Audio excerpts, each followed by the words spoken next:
How's it going, guys? Today I'm going to share my final thoughts on the game Trek to Yomi.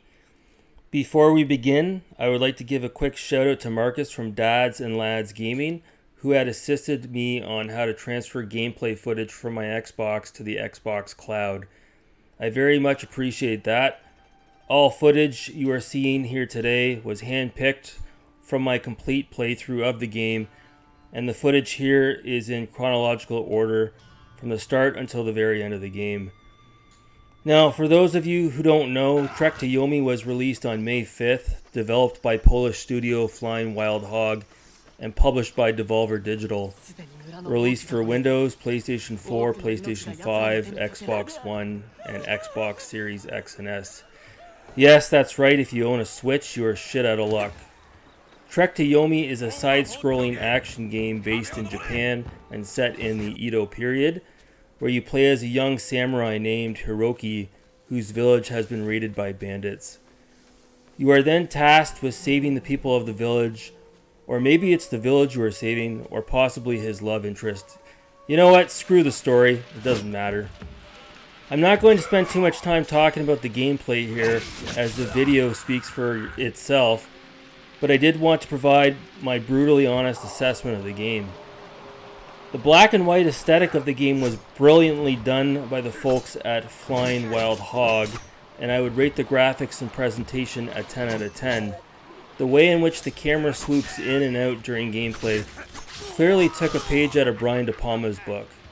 As your character runs along a 2.5D plane, more often than not you may find yourself caught in a rainstorm or a pitch black setting with only a dimly lit lantern far off in the distance. Rather chilling stuff, and I would even go as to say there are some David Lynch-esque tones in the later stages, evoking some surreal elements within your surroundings. The audio is equally impressive with ambient tone, including Japanese voiceovers and English subtitles. I wouldn't have wanted it any other way.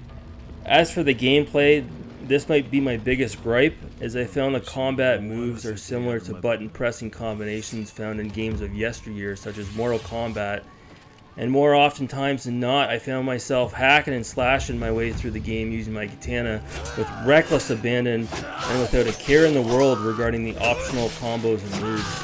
I did discover somewhat of an exploit within the combat, whereas if you move towards your enemy walking backwards and press the attack button, your character would quickly turn around and slice your enemy to death before the NPC could land a hit. I found this worked 90% of the time until I got to the later stages and the difficulty ramped up. Speaking of difficulty, let's talk about the unfair difficulty spikes within this game. Oh boy.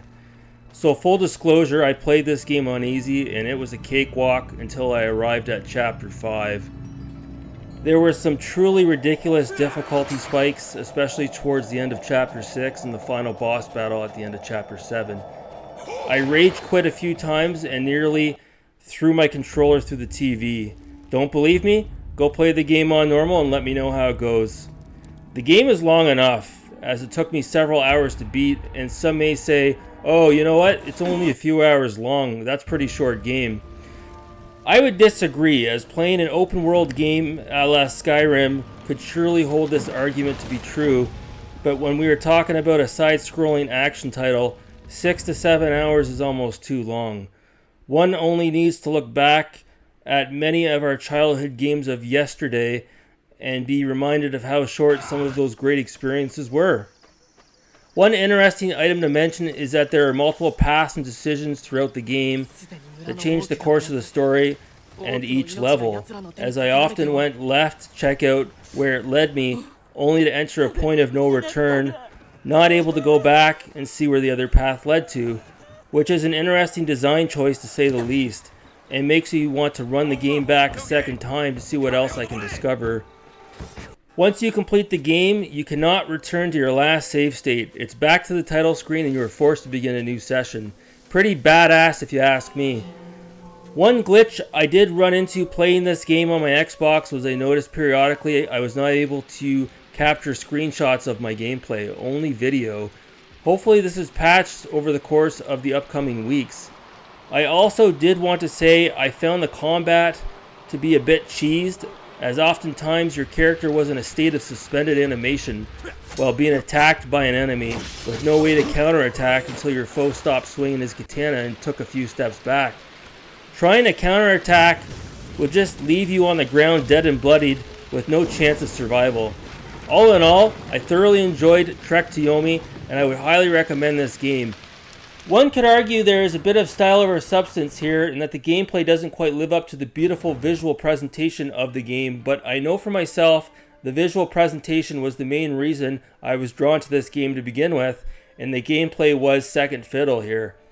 If I had to go over to the board and put a big number on it, I would give Trek to Yomi a 9 out of 10. But these are just my thoughts. Have you guys played Trek to Yomi? Leave it in the comments below. Until next time, guys, thanks so much for watching, and keep dreaming!